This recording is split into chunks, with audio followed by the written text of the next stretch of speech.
I want to congratulate all the winners of the Pulitzer Prize yesterday, all the prizes yesterday. Lots of great reporting that was justly rewarded. I want to highlight two in particular. One, the award that went to the journalists of Ukraine, the Ukrainian reporters who are doing such a masterful job telling the story of their fellow citizens during this invasion and this war.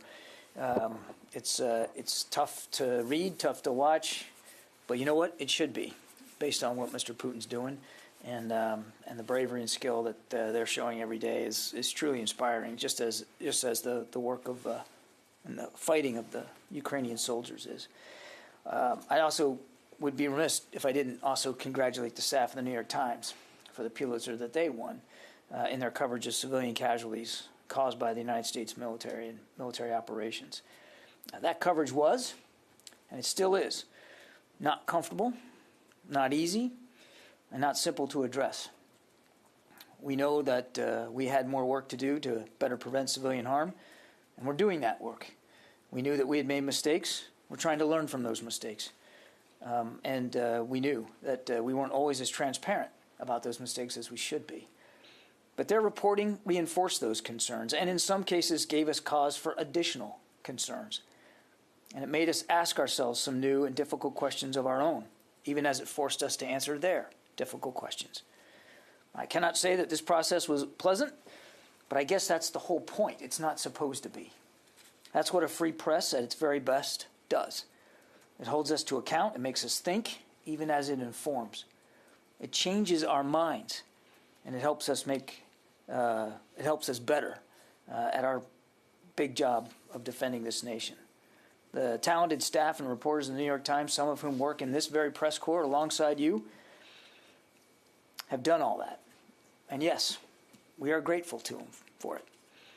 We know they're happy for the Pulitzer, but we hope that they are also content in the knowledge that they made a real difference on a real and very challenging issue. And with that, we'll take questions. Lita. Thanks. Can you address the uptick in violence in Odesa? You've talked a lot over the last week or month or more about ongoing shipment of weapons, et cetera, into Ukraine. But has this increased tempo in Odesa made any of those shipments more difficult? And there's been conflicting reports about whether or not there were hypersonic missiles fired into Odesa. Can you address that also? Thank you. I have no evidence to speak to with respect to hypersonic missiles being fired at Odesa. We have seen the Russians use hypersonic missiles in the past over the last 75 plus days, largely to hit buildings, essentially. But it hasn't been a preponderance of the missiles by any stretch used by the Russians. And there's been no impact to, at least none that I'm tracking or that we're tracking, no impact to the flow of and shipment of material into Ukraine, either as a result of the strikes on Odesa or the strikes anywhere else. That stuff continues to flow every day. Dan. President Zelensky told the congressional delegation that visited Kyiv recently that the government wanted multiple rocket launchers, more advanced drones, and anti-ship missiles. And the multiple rocket launchers would obviously have a longer range than the artillery that the U.S. and others have given them. Is that something that you're seriously considering? I'm not going to get into our deliberations with the Ukrainians, Dan. I mean, we get a version of this question almost every day. We are in constant communication with the Ukrainians about the fight. In fact, the Secretary spoke to Minister Reznikov just yesterday about the fight. We're in a constant conversation at multiple levels with the Ukrainians. And as we continue to put together packages of drawdown authority going forward, it is very much informed by what the Ukrainians need in the fight and what we can provide in the fight. I would just tell you that we are trying to focus and have since the very beginning on systems that they already know how to use and don't need any ramp-up time. Short of that, It's systems that are at least somewhat compatible and not totally alien to them, so that they can, again, the training is not onerous, it's not too lengthy, doesn't require too many people taken out of the fight, and that these are systems that we know that they can have an immediate impact. I'm not going to get ahead of decisions that haven't been made with respect to future drawdown authority or what systems might go. All I can tell you is that we're hearing directly from them. I mean, I understand that they also make similar arguments in public and also make similar arguments to lawmakers.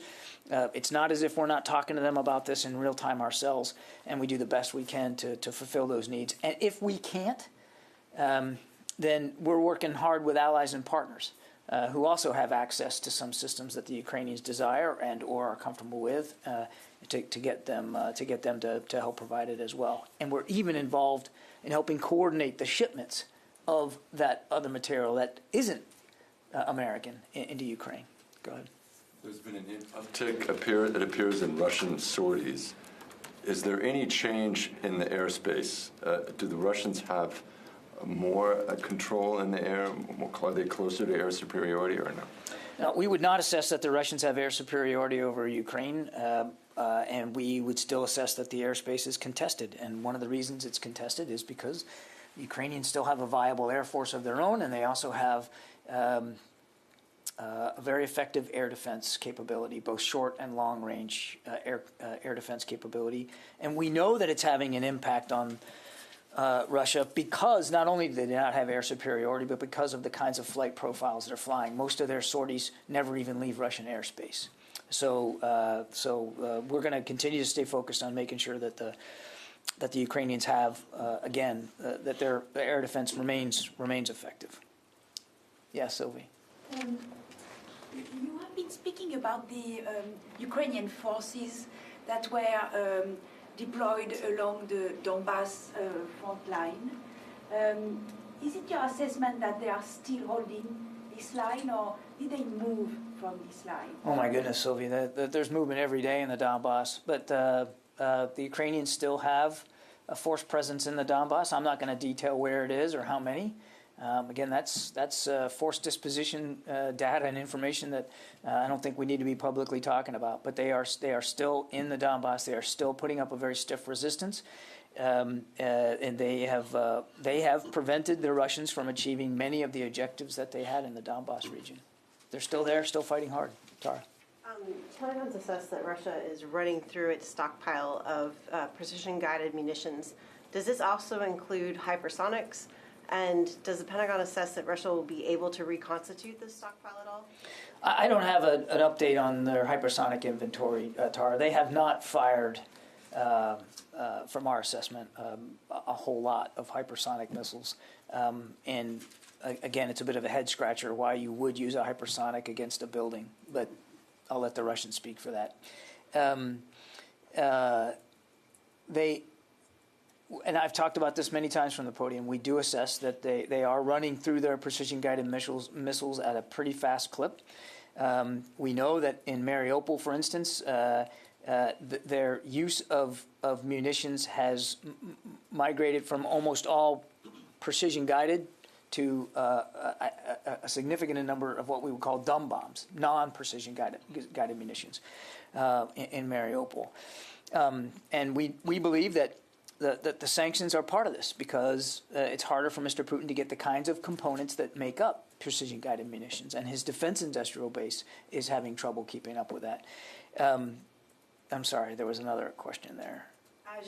How long it's going to take? I don't know. I can't predict how long it would take or what efforts Mr. Putin is making to replenish his supplies. I mean, that's a question only he and his Ministry of Defense can answer, but we know that already the sanctions are having an effect on his ability to wage war. But if they're having to rely more on dumb bombs, wouldn't those aircraft have to enter Ukrainian airspace? I didn't say they're never entering Ukrainian airspace, but they're not.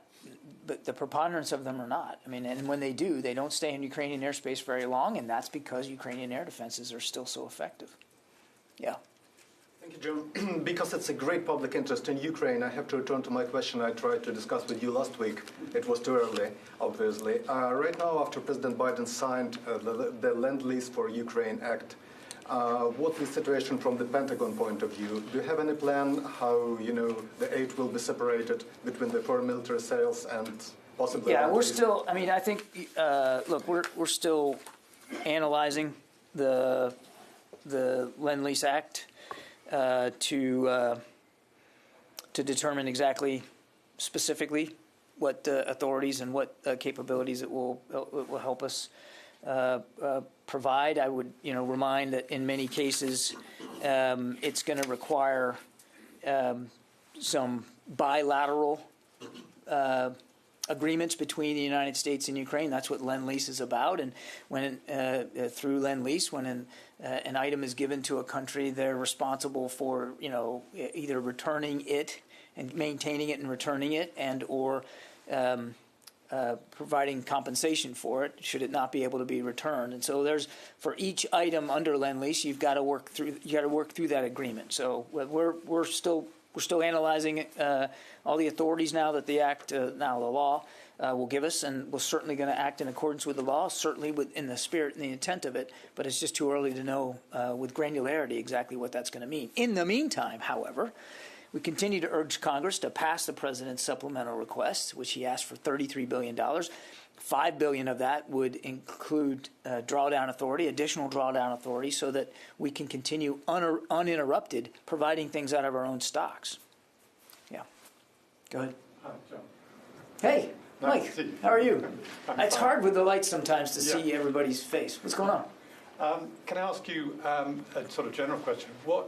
What do you think is the U.S. strategic objectives in arming Ukraine with billions of dollars of arms, apart from helping Ukraine to defend itself? That is the strategic objectives, to help Ukraine defend itself against this unlawful and unprovoked invasion. I gather that the question is kind of getting at, what does victory look like? And victory needs to be defined by the Ukrainians, by President Zelensky, and the people of Ukraine, not the United States. So what we want to do is make sure that we are giving Ukraine the advantages they need on the battlefield and at any future negotiating table to be able to define for themselves what victory is going to look like. So there isn't, as it were, an extra overarching objective. An extra overarching objective, such as vis-a-vis America and Russia. I think, look, we obviously don't want to see, as you've heard Secretary Austin say, we don't want to see Russia in a position to be able to visit this sort of violence on their neighbors again. But this is not about the U.S. versus Russia, Mike. As much as Mr. Putin would love to make it about the West versus Russia, NATO versus Russia, U.S. versus Russia, this is about Russia against the people of Ukraine. And what we're focused on is making sure Ukraine can defend itself, that it is placed in positions of advantage on the battlefield and at the negotiating table. This is not about the U.S. versus Russia. It is very much about trying to help end this war and to give Ukraine the advantages that it needs to do that. Yeah, Tom. Hi, John. Just an issue of Lend-Lease. It's very interesting. Should you have an open evening sometime to go back and see which nations actually have repaid the United States for the Lend-Lease Act of World War II. Have you? I have. And the number is? One. One. Yeah. Who? Great Britain. Okay. The Soviet Union, now Russia, has not, just parenthetically. My question is not about Lend-Lease, however. Yesterday you I don't have any open evenings either, so. I know that. So I guess it was a rhetorical offering. Yeah. Yesterday you talked about why the conflict was not necessarily a stalemate. Today I'm going to ask you about another word, and that's the word proxy. You just said this is not about the U.S. versus Russia, and I did hear that. Right. But, proxy war is that when one side supports someone in the conflict but is not directly engaged in the conflict, but acting on behalf of other parties. Would you call this a proxy war on the part of the United States and some NATO nations? No. And why not, please? It's a war that Russia started a war of choice, a war against the people of Ukraine. And it's a war that's being fought by the people of Ukraine. Now, look, have they engendered, and rightly so, the support of the United States and so many other nations in this fight for freedom that they are fighting? Yes, they have. But that doesn't make it a proxy war. Again, that's the Putin trope. That's exactly the narrative that Mr. Putin would love to have out there, that it's the United States fighting Russia, that we're somehow trying to diminish Russia as a nation or force him out of power. None of that is true. And you can listen to those tropes throughout his speech yesterday. This isn't about Nazism. There's no Nazis in Ukraine. It's not about the West. It's not about the United States. It's about a completely fabricated justification that Mr. Putin put forth about his own national security being put at risk by Ukraine. That's what started this war. That's what this war is all about. And I think it's useful to remind that Ukraine threatened absolutely nobody, to include Russia. Anything else, Abraham? Hey, John. Two questions. One, I wondered if you could preview the British Defense Secretary Wallace's visit tomorrow. And why is he coming? What does Secretary Austin expect to chat with him about? Is this like sort of getting closer to the next Ukraine contact group? And then secondly, on what you mentioned at the top about the Times story and the civilian casualties, I don't want to rehash old news, but can you talk about any ongoing changes that are being implemented now? Yeah, we're in the middle of working through you saw the Secretary stood up a civilian harm mitigation team and process, and they've started now a 90-day initial process of getting themselves started and manning up, and that's ongoing. And their whole purpose is to look for innovative ways to help us get better at civilian harm mitigation, and to be able to come back on a routine basis to the Secretary to advise him on better processes, better techniques, better policies to help mitigate civilian harm. So yeah, I mean, we've taken away not just from the reporting but from recent experiences that we know we have to get better at this, and we are. I think you're going to see even before their 90-day initial assessment period is up, I think you're going to see the Secretary speak about this as well. I mean, it's something we take seriously, and it's something that we're not afraid to admit that we take seriously and that we want to do better.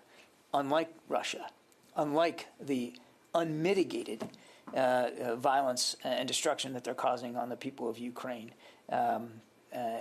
without care, without acknowledgement, no investigations, no transparency, no effort to even not cause civilian harm, much less the war crimes that their soldiers are committing on the ground. Now, look, I'm not saying that we have everything in order. We don't, and we know that. And here's the difference. We're willing to admit it, and we're willing to investigate, and we're willing to stand up teams to go look and get better at it. I'm willing to stand up here at the podium and talk about it, and so is the Secretary. And we're willing to acknowledge that sometimes your reporting, the reporting that all of you have done, not just the New York Times, but all of you have done on civilian harm, we also take seriously. And when you ask us tough questions, we answer them. You're not seeing any of that from the Russian Ministry of Defense. None. Zero. And you know what? You're not going to see it going forward. And I'm all lathered up. And what was your first question? I want to drill down a little bit on that. Does the Secretary anticipate there would be work with the U.S. Air Force, since airmen were involved and they're involved in some? Oh yeah, strikes? look, I mean, it cuts across services, Abraham. I mean, and it's not about looking at a service specific, but oftentimes in the last 20 plus years of warfare, when we have caused civilian harm, it's because of joint operations. So sometimes it's the result of people on the ground. Sometimes it's the result of people in air ops. I mean, sometimes it's kind of both. I mean, you can find examples where coordination and communication wasn't as good as it should have been, and intelligence analysis wasn't where it should have been. So, I mean, it cuts across. It wouldn't be fair to say, well, it's, we're going to go after the Air Force on this. I mean, we're going to go after ourselves, all of ourselves on this, and try to get better at it. So the first was on Wallace and the Ukraine contact. Oh, yeah. Well, we look forward to having Mr. Wallace back at the Pentagon. I think this will be the second meeting in the Pentagon with Secretary Austin. Of course, he's no stranger to the Pentagon. He was here in the previous administration as well. Great Britain is, as always, a terrific partner and such a staunch ally. So it's a real treat for us to be able to have Mr. Wallace back here in the Pentagon. The Secretary is very much looking forward to the conversation. Look, I think it goes without saying that Ukraine will be a major topic of discussion. And the British have been leaders and strong contributors in terms of providing security assistance to Ukraine and in helping coordinate that assistance as well. So I think there's a lot to talk about in terms of support to Ukraine. Minister Wallace was at the Ramstein contact group. Now we're calling it the contact group, the consultative meeting back in Germany. There will be another one this month, most likely a virtual meeting. The May meeting. The Secretary wants to do these monthly, so the one in May will most likely be virtual. We don't have it all locked in right now. It'll be later this month. And I have no doubt that the Secretary and Minister Wallace will have a chance to talk about sort of what the agenda on that first contact group, second consultative meeting looks like and feels like. But there's going to be a lot to discuss, and we're absolutely delighted to have him back. Thanks, John. Yeah, Rio. Thank you. I want to ask you about Taiwan. The U.S. warship, the USS Port Royal, transited the Taiwan Strait today. That this is the second transit over the last 2 weeks. Are there any particular concern about the Chinese military activities around the Taiwan Strait? What does the U.S. want to demonstrate by stepping up the maritime activities now? I don't know that I call it stepping up, Rio. We've conducted Taiwan Strait transits before. It's not atypical for us. And you're right. This was another routine transit conducted today on the 10th. Through international waters in accordance with international law. The ship transited through a corridor in the strait that is beyond the territorial sea of any coastal state, which is the way we do this. And the Port Royal's transit demonstrates, you asked what it demonstrates? It demonstrates our commitment to a free and open Indo-Pacific. I want to stress again, we will continue to fly, sail, and operate anywhere where international law applies, and that's what this was about. This was the application of international law and our right to operate inside that law. I mean, we believe in a rules-based international order. International law is part of that rules-based international order. Okay, let me go to the phones here. Idris. Hey, John. Earlier today, during the hearing, the head of the DIA described the war as a stalemate. Yesterday, when you talked, you wouldn't go that far, and I was just wondering if you now agree with him. Is there a different definition, maybe, of stalemate? I'm just trying to, sort of square the circle between the two comments. We were talking yesterday about what's going on in the Donbass, which is the focus of the war right now. We still believe it's a very dynamic environment. It's a very kinetic fight, and villages and towns continue to change hands, and the Russians have not made much of any appreciable progress. But that's not to say they've made no progress over the last few days and week or so. So I'm comfortable with the way I couched it yesterday. Let's see, Howard Altman. Thanks, John. Let's change the pace a little bit. Next week, Congress is going to be holding the first hearing into UFOs in 50 years. There's going to be two people from the Pentagon testifying. Can you comment about that? And also, can you tell us any update on the Airborne Objects Identification and Management Synchronization Group, otherwise known as AOMSIG? Any update on what they're doing? I don't have an update for you on the UAP group that you're talking about. We're still working to sufficiently staff that organization and get them into a battle rhythm, but I don't have any updates for you. And I could not hear your first question. Can you comment about next week? Congress is going to hold the first hearing in 50 years on UFOs, UAPs. I was wondering if you just comment on that, since two people from U.S. military are going to be testifying there. Yeah, no, look, we're looking forward to the upcoming opportunity here to engage members of Congress on this very important matter. I'm not going to get ahead of that testimony, but we are absolutely committed to being as transparent as we can with the American people and with members of Congress about our perspectives on this and what we're going to try to do to make sure we have a better process for identifying these phenomena, analyzing that information in a more proactive, coordinated way than it's been done in the past, and that we also are doing what we need to do to mitigate any safety issues as many of these phenomena have been cited in training ranges and in training environments. And so we're very much concerned about safety of flight. So we're looking forward to the opportunity to talk to Congress about this. I won't get ahead of the hearing, though. Let's see, Mike Brest. Sounded like Howard had a follow-up. If he wants to ask, he can go ahead. Yeah, thanks. Just quickly, how concerned is the Pentagon that these might be some kind of adversary,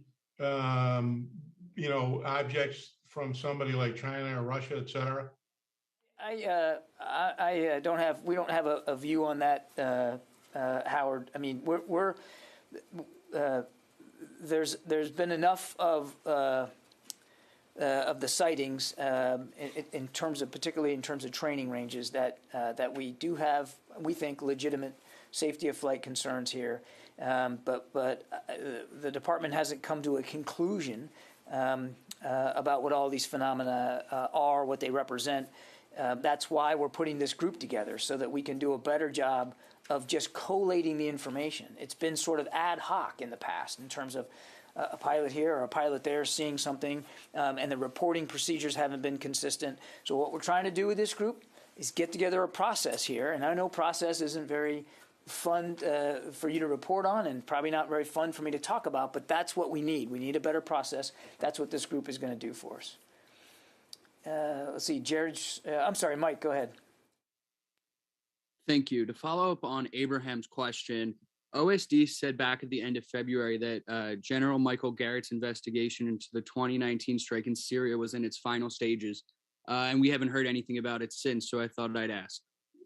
I think that work is complete, and the Secretary's working his way through General Garrett's report, and I think you'll probably hear more about that soon. Jared. Hi, John. Thank you. Just wanted to check if you can confirm the King of Jordan is in town for visits at the White House and among lawmakers. Just checking if he's going to be visiting the Pentagon this week and meeting with senior officials. Thanks. I don't have anything on the schedule to announce right now, but when we do, we will. Okay, I have time for a couple more in the back. Yes, there's a report that Belarus has sent the special forces down to the border, and it said that it was due to 20,000 Ukrainians that are currently on the border of Belarus. Can you collaborate that information at all? I cannot, no. And also, is there any update on the number of Ukrainian soldiers that are still at the plant in Mariupol? I don't have an update for you. I don't think the numbers appreciably changed, but I would let the Ukrainians speak to their force levels in any one location. We do assess that they are still there. They are still resisting. And the proof of that, that the Russians know they haven't taken Mariupol, is that they're continuing to bomb Mariupol. And they still have force levels outside Mariupol themselves and in the city.